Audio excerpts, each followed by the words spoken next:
अब हम शुरू करने जा रहे हैं घटना चक्र हिंदी के सीरीज का पार्ट 5 मतलब भाग 5। इसका पहला टॉपिक इसमें जो टॉपिक शुरू होगा ये मौर्योत्तर काल से होगा, लेकिन इससे पहले हम क्या करेंगे, इसके जो टॉपिक्स का सिलेबस उसको हम रिवाइज कर लेते हैं। बस 2 मिनट लगे अच्छे से रिवाइज कर लेते हैं, ताकि अगर हमें टॉपिक याद रहेगा तो चीज़ें समझ में आ जाएगी कि कहाँ से किस टॉपिक से क्या क्या पूछा जा रहा है। तो इसको अगर अच्छे से ब्रॉडली पढ़ा जाए तो अच्छे से समझ में आ जाएगा।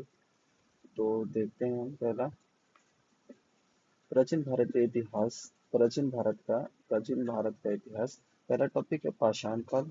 दूसरा सैंडव सभ्यता एवं संस्कृति। तीसरा वैदिक काल। चौथा बौद्ध धर्म। पांचवा जैन धर्म। छठा है शैव और भागवत धर्म। सातवां है 6ठी शताब्दी ईसा पूर्व राजनीतिक दशा। आठवां यूनानी आक्रमण। और नौवां है मौर्य साम्राज्य। 10वां है मौर्योत्तर काल। 11वां है गुप्त उत्तर युग। 12वां है प्राचीन भारत में स्थापत्य कला। 13वां है दक्षिण भारत में चोल चालुक्य पल्लव संगम युग। अगला है 14वां है प्राचीन साहित्य एवं साहित्यकार। 15वां है पूर्व मध्यकाल। इसके साथ ही मध्यकालीन भारत इतिहास को भी देखते हैं। मध्यकालीन भारत इतिहास पहला टॉपिक है इसमें भारत पर मुस्लिम आक्रमण। दूसरा है दिल्ली सल्तनत गुलाम वंश। तीसरा खिलजी वंश तुगलक वंश लोधी वंश। और छठा है विजयनगर साम्राज्य। सातवां है दिल्ली सल्तनत का प्रशासन एडमिनिस्ट्रेशन। आठवां है दिल्ली सल्तनत का कला एवं स्थापत्य। नौवां है दिल्ली सल्तनत साहित्य। दिल्ली सल्तनत विविध। और 11वां है उत्तर भारत एवं दक्कन के प्रांतीय राजवंश। 12वां है भक्ति एवं सूफी आंदोलन। 13वां है मुगल वंश बाबर। 14वां है हुमायूं और शेरशाह। 15वां है अकबर। 16वां है जहांगीर। 17वां है शाहजहां। 18वां है औरंगजेब। 19वां है मुगल कालीन शासन एडमिनिस्ट्रेशन। 20वां है मुगल कालीन संगीत एवं चित्रकला। 21वां है मुगल कालीन साहित्य। 22वां है मुगल काल विविध। 23वां है सिख संप्रदाय। और 24वां है मराठा राज्य और संघ। और 25वां है मुगल साम्राज्य को विकसित। ये आखिरी है। ठीक। अब हमने देख लिया टॉपिक, सिलेबस के टॉपिक्स। अब देखते हैं क्वेश्चंस।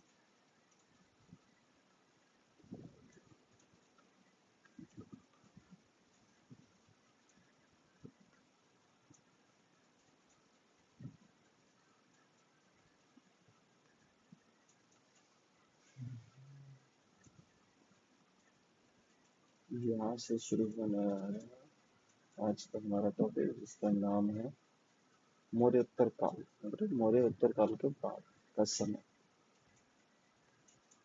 इसमें हम देखते हैं पहला टॉपिक, पहला क्वेश्चन देखते हैं हम इस टॉपिक का। कलर भी चेंज करते हैं, ब्लू कलर ब्लू। तो पहला क्वेश्चन है, क्वेश्चन नंबर 1। निम्नलिखित में से किस हिंद यूनान शासक ने शीशे के सिक्के जारी किए? किस हिंद यूनान शासक ने शीशे के सिक्के जारी किए? तो इसका करेक्ट आंसर है ऑप्शन ए स्ट्रेटो सेकेंड में। अगला क्वेश्चन, क्वेश्चन नंबर 2 कह रहा है निम्नलिखित शासक में से किसके सिक्कों पर संकर्षण और वासुदेव दोनों अंकित है? किसके सिक्के पर संकर्षण एवं वासुदेव दोनों अंकित है? तो इसका करेक्ट आंसर ऑप्शन डी अगाथोक्ली अगाथोक्लिस अगाथोक्लिस के सिक्के पर संकर्षण और वासुदेव दोनों अंकित हैं। अगला क्वेश्चन, क्वेश्चन नंबर 3। निम्नलिखित में से कौन सा एक अन्य तीनों के समसामयिक नहीं है? अन्य तीनों के समसामयिक नहीं है, ये नहीं था। तो इसका करेक्ट आंसर है ऑप्शन सी मिलिंद। ठीक। अगला क्वेश्चन, क्वेश्चन नंबर है 4। कह रहा है काव्य शैली का प्रचलितम नमूना किसके सिक्के अभिलेख में मिलते हैं? काव्य शैली के काव्य शैली के प्रचलितम नमूना किसके अभिलेख में मिलता है? तो इसका करेक्ट आंसर है ऑप्शन ए काठियावाड़ के रुद्र दमन। नेक्स्ट, अगला क्वेश्चन, क्वेश्चन नंबर 5। इस अभिलेख में रुद्र दमन प्रथम की विभिन्न उपलब्धियां वर्णित हैं। रुद्र दमन प्रथम की जो उपलब्धियां हैं प्रथम वाली रुद्र दमन प्रथम की जो उपलब्धियां हैं वो किसमें लिखी गई है? इसका करेक्ट आंसर है ऑप्शन ए जूनागढ़ अभिलेख में। फिर अगला क्वेश्चन, क्वेश्चन नंबर 6, बिना बेगार के किसने सुदर्शन झील का अ, जीर्णोद्धार जीर्णोद्धार कराया? इसका करेक्ट आंसर है रुद्र दमन होगा इसका, ऑप्शन बी रुद्र दमन प्रथम में। अगला क्वेश्चन, क्वेश्चन नंबर है क्वेश्चन नंबर 7, कार्दमक क्षत्रपों ने निम्नलिखित में से किस धातु में अति दुर्लभ सिक्के प्रचलित किए? कार्दमक क्षत्रों ने निम्नलिखित में से किस धातु में अति दुर्लभ सिक्के प्रचलित किया? तो इसका करेक्ट आंसर है ऑप्शन ए ताम्र, ताम्र के सिक्के, ताम्र धातु के। ठीक, अगला क्वेश्चन, क्वेश्चन नंबर है 8, ये सूची मिलाना है इसका, तो इसका करेक्ट आंसर है सी, मतलब 3 4 एक 3 4 1। डेमेट्रियस, डेमेट्रियस जो है वो हिंद यूनानी था, रुद्र दमन जो है वो शक था, गोंडो फर्निस जो पहलव था, और विम जो है वो कुषाण था। यहाँ भी दे रखा है डेमेट्रियस हिंद यूनानी, रुद्र दमन शक, गोंडो फर्निस पहलवल, और विम कुषाण। अगला क्वेश्चन, क्वेश्चन नंबर 9, उत्तरी तथा उत्तरी तथा उत्तर पश्चिमी भारत में सर्वाधिक संख्या में तांबे के सिक्के को जारी किया था, किसके द्वारा जारी किया था?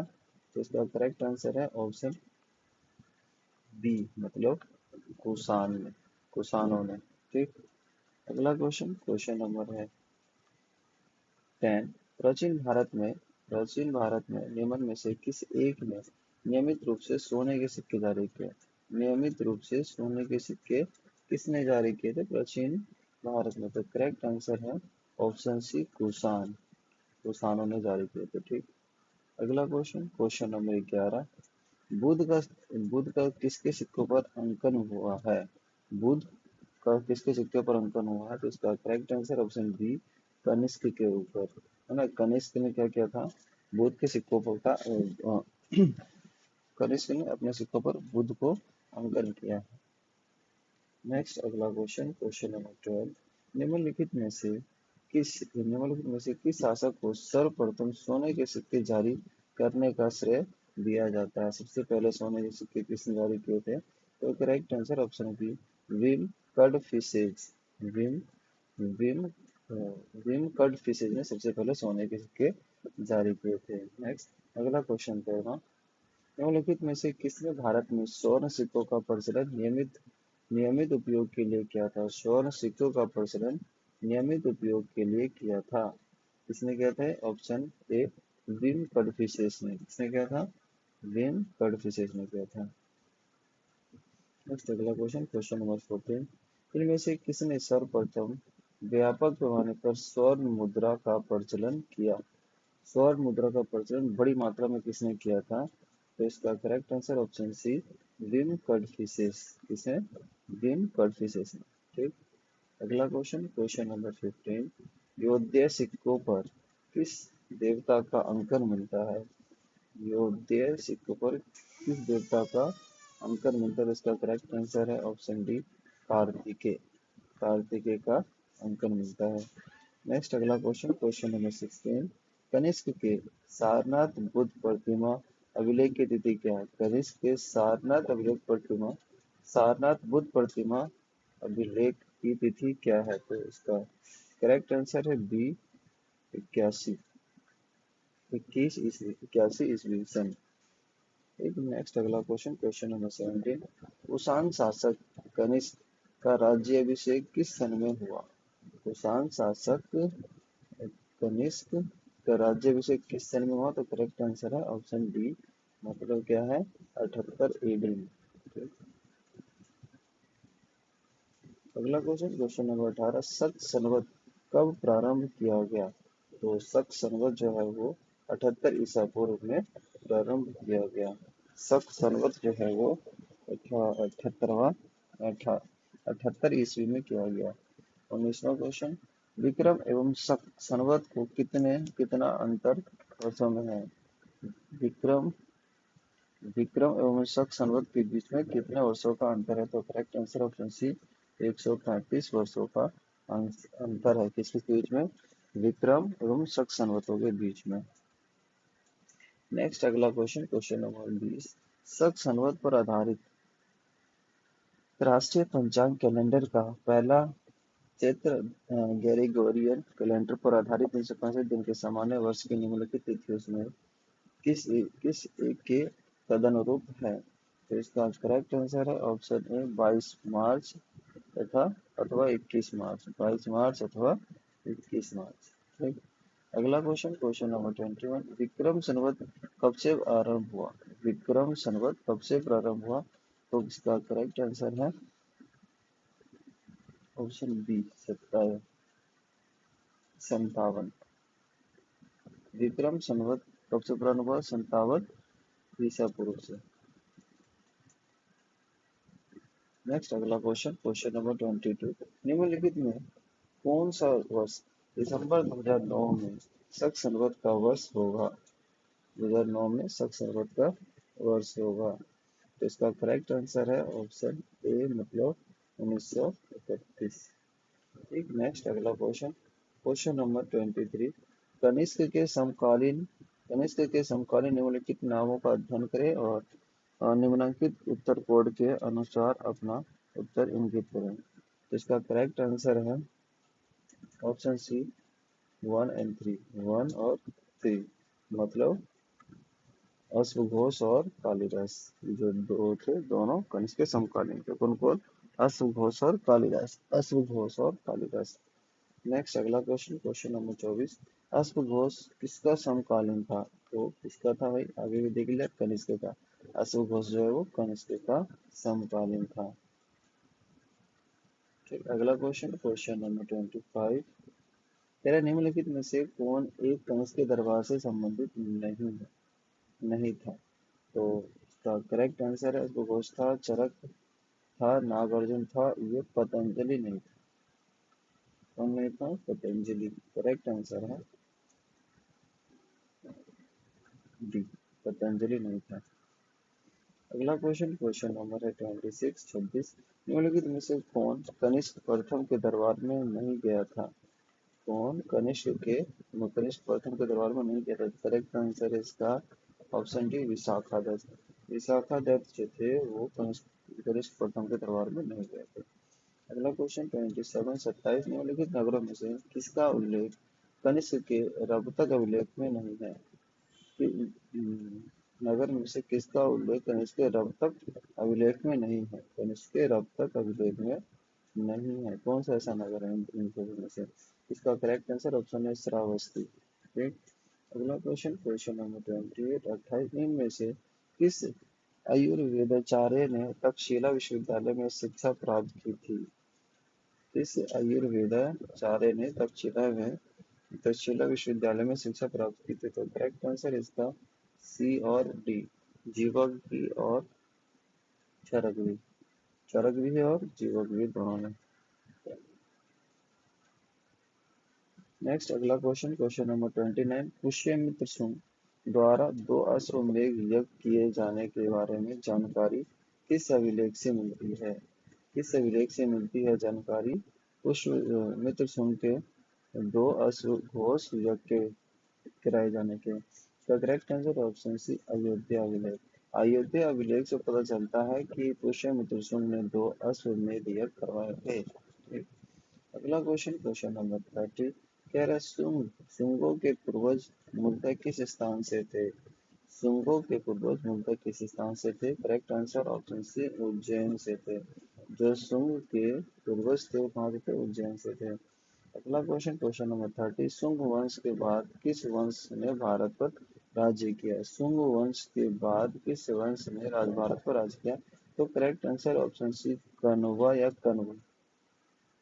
अगला क्वेश्चन, क्वेश्चन नंबर 32। निम्नलिखित में से कौन सा शासक वन व्यवस्था का रक्षक कहा जाता है? कौन सा शासक जो है वन व्यवस्था का रक्षक कहा जाता है? इसका correct answer option C Gautamiputra Satakarni. Gautamiputra Satakarni जो है वो वन व्यवस्था का रक्षक कहा जाता है, माना जाता है। नेक्स्ट अगला क्वेश्चन, क्वेश्चन नंबर 33। मौर्य के बाद दक्षिण भारत में सबसे प्रभावशाली राजा था, का करेक्ट आंसर है ऑप्शन ए मतलब सातवाहन। मौर्य के बाद दक्षिण भारत में सबसे शक्तिशाली या प्रभावशाली शासक कौन से थे, वो सातवाहन थे। कौन थे? सातवाहन। नेक्स्ट अगला क्वेश्चन, क्वेश्चन नंबर 34। सिमुक निम्न वंशों में से किसका संस्थापक था? सिमुक जो थे वो किस किस वंश का संस्थापक था? तो करेक्ट आंसर है ऑप्शन डी सातवाहन। सातवाहन जो वंश था उसके संस्थापक कौन थे? सिमुक थे। कौन थे भाई? सिमुक। नेक्स्ट अगला क्वेश्चन 35। किस चीनी जनरल जनरल ने कनिष्क को हराया था? किस चीनी जनरल ने कनिष्क को हराया था? तो करेक्ट आंसर है ऑप्शन ए पांचाओ। पांचाओ ने क्या किया था? पांचाओ एक चीनी जनरल थे जिसने कनिष्क को हराया था, पांचाओ। नेक्स्ट अगला क्वेश्चन, क्वेश्चन नंबर 35-36। निम्न में से किस वंश के साम्राज्य की सीमाएं भारत से बाहर तक फैली थी? तो इसका करेक्ट आंसर है ऑप्शन बी और सी, मौर्य वंश का या कुषाण वंश का, इन दोनों का जो शासन था वो भारत के बाहर तक फैला हुआ था सीमाएं। अगला क्वेश्चन, क्वेश्चन नंबर 37। बाल विवाह की प्रथा प्रारंभ हुई, बाल विवाह की प्रथा प्रारंभ हुई थी कब से? कुषाण काल से। कुषाण काल में, ठीक। कुषाण काल से ही बाल विवाह की प्रथा शुरू हुई थी। अगला क्वेश्चन, क्वेश्चन नंबर 38। निम्नलिखित में से किस स्थल से शासक मिनेंडर के 16 सिक्के प्राप्त हुए? किस स्थल से शासक मिनेंडर के 16 सिक्के प्राप्त हुए हैं? इसका करेक्ट आंसर है ऑप्शन ए बेरठ। बेरठ से जो है वो मिनेंडर के 16 सिक्के प्राप्त हुए हैं। अगला क्वेश्चन, क्वेश्चन नंबर 39। निम्नलिखित युगों में से कौन सा सही सम्मिलित है? सही सम्मिलित कौन सा है? तो इसका करेक्ट आंसर है बी। बी ही जो है वो सही सम्मिलित है। कुषाण जो है गांधार कला शैली से भी सम्मिलित है। बाकी इसका आंसर देख लेते हैं हम। गंधार शैली, मथुरा शैली अन्य युगों में सम्मिलित नहीं है। अगला क्वेश्चन, क्वेश्चन नंबर 40। कला की गंधार शैली निम्न समय में फली फूली। कला की जो गंधार शैली है वो किस समय फली फूली थी? तो इसका करेक्ट आंसर है ऑप्शन ए मतलब कुषाण के समय में। गंधार शैली कब फली फूली थी? कुषाण के समय में। नेक्स्ट अगला क्वेश्चन, क्वेश्चन नंबर 41। शक क्षत्रप काल में सोने चांदी के सिक्के का अनुपात क्या था? शक क्षत्रप काल में सोने चांदी के सिक्के का अनुपात क्या था? Correct answer option C 1:35। एक एक सोना होता था तो 35 चांदी होता था। अगला क्वेश्चन, क्वेश्चन नंबर 42। निम्नलिखित में सही सम्मिलित नहीं है, तो इसका correct answer option C Satavahana स्वर्ण। ठीक, वहाँ के कुषाण स्वर्ण एवं ताम्र, गुप्त स्वर्ण एवं रजत, और ये गलत है, और वहाँ की कलचुरी स्वर्ण रजत एवं ताम्र सब। तो इसका आंसर क्या है? ये वाला जो गलत पूछ रखा था, देखने के लिए बोला था। अगला क्वेश्चन, क्वेश्चन नंबर 43। निम्नलिखित सम्मिलित सूचियों को दिए गए कुछ भाषा में मिलाने के लिए करें, मिलान है। तो इसका करेक्ट आंसर है ऑप्शन सी, ऑप्शन 3, 4, 1, 2 मतलब 3, 4, 1, 2। गांधार कला कुषाण से संबंधित है। जूनागढ़ शिलालेख रुद्रदमन प्रथम से संबंधित है। मिलिंद पन्हा मीनांडर कहते हैं इसको। तक्षशिला लेख पत्तिक से संबंधित है। लिख रखा है गंधार कला कुषाण, जूनागढ़ रुद्रदमन, मिलिंद पन्हा मीनांडर, तक्षशिला लेख पत्तिक। अफगानिस्तान का बामियान प्रसिद्ध था। अगला क्वेश्चन, क्वेश्चन नंबर 44। अफगानिस्तान का बामियान प्रसिद्ध था किसके लिए? इसका करेक्ट आंसर 20 बुद्ध प्रतिमा के लिए। ठीक, अफगानिस्तान का जो बामियान प्रसिद्ध था वो किसके लिए था? बुद्ध प्रतिमा के लिए। अगला क्वेश्चन, क्वेश्चन नंबर 45। जो कला शैली भारतीय और यूनानी ग्रीक आकृति का सम्मिश्रण उसे कहते हैं, उसे क्या कहते हैं? Correct answer C Gandhara. Gandhara एक ऐसी शैली है जिसमें भारतीय और यूनानी दोनों का मिश्रण सम्मिलित है। ठीक, वो कौन सी शैली है? गंधार शैली। अगला क्वेश्चन, क्वेश्चन नंबर 46। गंधार शैली एक संश्लेषण है। गंधार शैली किन से मिलकर बना हुआ है?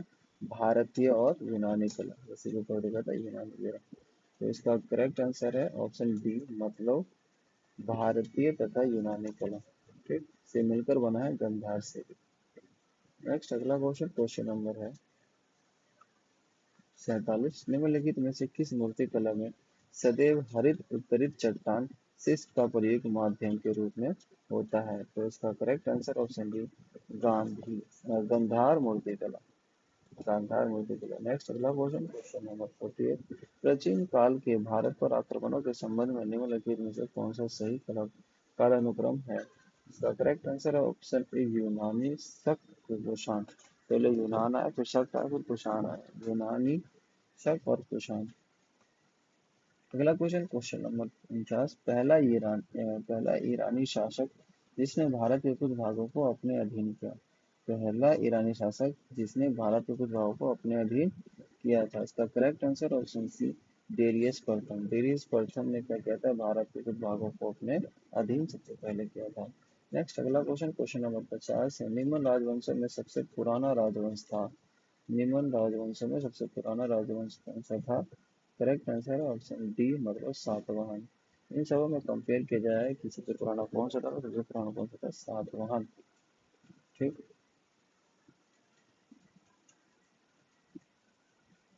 अगला question, question number 51। Andhra Satavahana राजाओं की सबसे लंबी सूची किस पुराण में मिलती है? तो इसका करेक्ट आंसर है ऑप्शन सी, मत्स्य पुराण में। मत्स्य पुराण में आंध्र सातवाहन की सबसे लंबी सूची मिलती है। अगला क्वेश्चन, क्वेश्चन नंबर 52। सातवाहन की राजधानी अवस्थित थी, मतलब सातवाहन की राजधानी कहाँ पर थी? ठीक, तो इसका करेक्ट आंसर है ऑप्शन ए, अमरावती में। सातवाहन की राजधानी कहाँ पर थी? अमरावती में। अगला क्वेश्चन, क्वेश्चन नंबर 53, मतलब 53। निम्न में से कौन सा स्थान सातवाहन की राजधानी थी? निम्न में से कौन सा सातवाहन की राजधानी? तो करेक्ट आंसर है इसका ऑप्शन है प्रतिष्ठान। प्रतिष्ठान भी था, अमरावती भी था, ठीक, था प्रतिष्ठान। नेक्स्ट अगला क्वेश्चन, क्वेश्चन नंबर 54। निम्नलिखित शासकों में से किसके लिए एका ब्राह्मण प्रयुक्त हुआ है? किसके लिए एका ब्राह्मण प्रयुक्त हुआ है? गौतमी पुत्र सातकर्णी के लिए जो है एका ब्राह्मण यूज हुआ है। नेक्स्ट अगला क्वेश्चन, क्वेश्चन नंबर 51। मिलान करने के लिए वो रखा है, इसका करेक्ट आंसर है 1, मतलब 4 3 2 1, 4 3 2 1। तो ये राजवंश है और राजधानी है। शुंग की राजधानी कहाँ पर थी? पाटलिपुत्र में। शुंग की राजधानी पाटलिपुत्र में थी। सातवाहन की राजधानी पैठान में था, पैठन में। कदम्ब की राजधानी कनवासी में। चंदेल की राजधानी महोबा में। सीधे रखा है। शुंग की राजधानी पाटलिपुत्र, सातवाहन पैठान, कदम्ब कनवासी, चंदेल, महोबा। नेक्स्ट अगला क्वेश्चन, क्वेश्चन नंबर 56। निम्नलिखित कालानुक्रम अनुसार व्यवस्थित कीजिए। कालानुक्रम के अकॉर्डिंग हमें व्यवस्थित करना है। तो आंसर 1 2 3, मतलब सही है। पहले सातवाहन, फिर वाकाटक, फिर चालुक्य, ठीक। आंसर है इसका 1 2 एंड 3, सातवाहन, वाकाटक एंड चालुक्य। अगला क्वेश्चन, क्वेश्चन नंबर 57। नीचे दिए गए वक्तव्य को, ये रीजन निष्कर्ष वाला है, कह रहा है सातवाहन काल में संस्कृत के साथ प्राकृतिक एवं अन्य लोक भाषाओं का विकास हुआ। रीजन में है सातवाहन राजाओं ने साहित्य रचना के लिए संस्कृत तथा अन्य लोक भाषाओं का उपयोग किया। इसका करेक्ट आंसर है ऑप्शन ए, मतलब दोनों ठीक है। अगला क्वेश्चन, क्वेश्चन नंबर है हमारा 58। कह रहा सातवाहन शासकों के संदर्भ में निम्नलिखित कथनों में से कौन सा सत्य है? तो इसका करेक्ट आंसर है इसका बी, 1 एंड 2 सही है, दोनों को दोनों सही है, ठीक। सातवाहन नरेश प्राकृतिक भाषा के पोषक थे, ठीक। सातवाहन नरेश जो थे प्राकृत भाषा के पोषक थे। सातवाहन नरेश प्राकृत भाषा के पोषक थे। सातवाहन काल में कला के लोग पक्ष को अधिक प्रोत्साहन मिला। अगला क्वेश्चन, क्वेश्चन नंबर 59। निम्नलिखित में से कौन सा सही है? तो करेक्ट आंसर है ऑप्शन सी, मतलब ए होंगे। सातवाहन वंश की शक्ति क्षीण होने के बाद वाकाटक वंश ने अपना राज्य स्थापित किया, ठीक, सही है। और गलत में क्या है? वाकाटक वंश का पहला राजा परवर से प्रथम हुआ, गलत। विंध्य शक्ति पर्वत सेन का पुत्र था, गलत। अगला क्वेश्चन क्वेश्चन नंबर 60 निम्नलिखित में से किस स्तूप में आर्यक स्तंभ वाले मंच की विशेषताएं मिलती है? आर्यक स्तंभ वाले मंच की विशेषता मिलती है, तो correct answer option D, Amravati. Amravati स्तंभ स्तूप से। नेक्स्ट अगला क्वेश्चन क्वेश्चन नंबर है 61 निम्नलिखित में कौन सा एवं सही सम्मिलित नहीं है? तो इसका करेक्ट आंसर ऑप्शन सी, भीतरी पुलकेशन देखते हुए गलत है।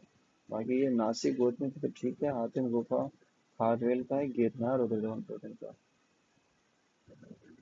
अगला क्वेश्चन क्वेश्चन नंबर है 62 निम्नलिखित में से किस वंश के शासकों को पुराणों में श्री परवर्तीय कहा गया है? श्री परवर्तीय कहा गया, तो करेक्ट आंसर है इसका D, Ikshvaku. Ikshvaku.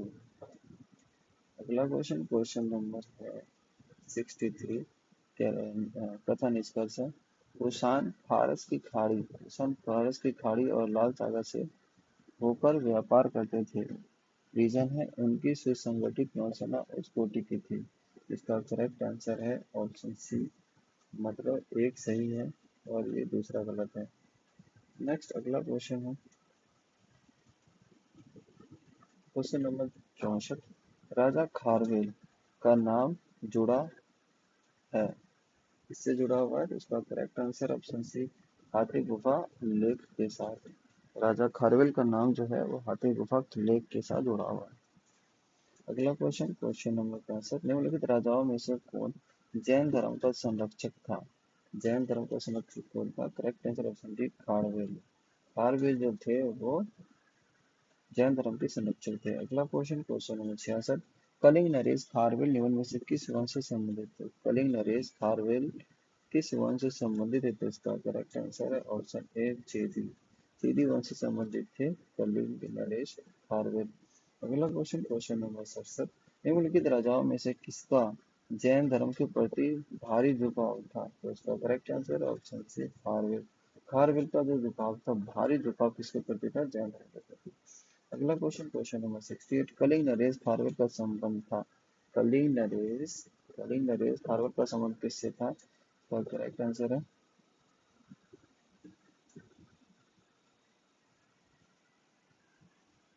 Option C, मतलब सातवाहन से।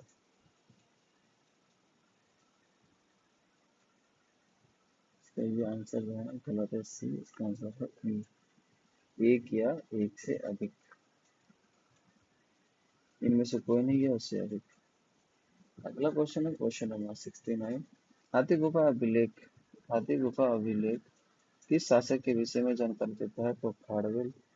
खारवेल के बारे में जानकारी देता है हाथी गुफा अभिलेख। नेक्स्ट अगला क्वेश्चन क्वेश्चन नंबर 70 उदयगिरी और खंडगिरी गुफाओं के संदर्भ में कौन सा सही है? तो इसका करेक्ट आंसर है ऑप्शन सी, मतलब 1 एंड 2 सही है, बाकी तो ये गलत है। कह रहा है पहले में इसमें प्राकृतिक और कृत्रिम दोनों तरह की गुफाएं हैं। उदयगिरी और खंडगिरी में प्राकृतिक और कृत्रिम दोनों तरह की गुफाएं हैं। उदयगिरी में 18 तथा खंडगिरी में 15 गुफाएं हैं, सही बात। हाँ, खंडगिरी गुफाएं हाथी गुफाएं शिलालेख के लिए प्रसिद्ध है, ये गलत है। अगला क्वेश्चन क्वेश्चन नंबर 71 71 पूर्वी रोमन शासक जस्टियन का सर्वाधिक महत्वपूर्ण योगदान किस क्षेत्र में था? तो इसका करेक्ट आंसर ऑप्शन ए, विविध में, तो कानून में।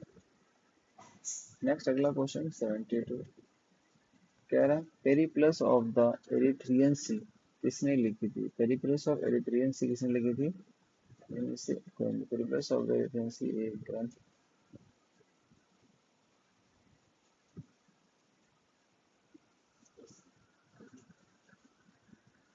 किसने लिखा था? इनमें से कोई नहीं, अलेक्जेंड्रिया।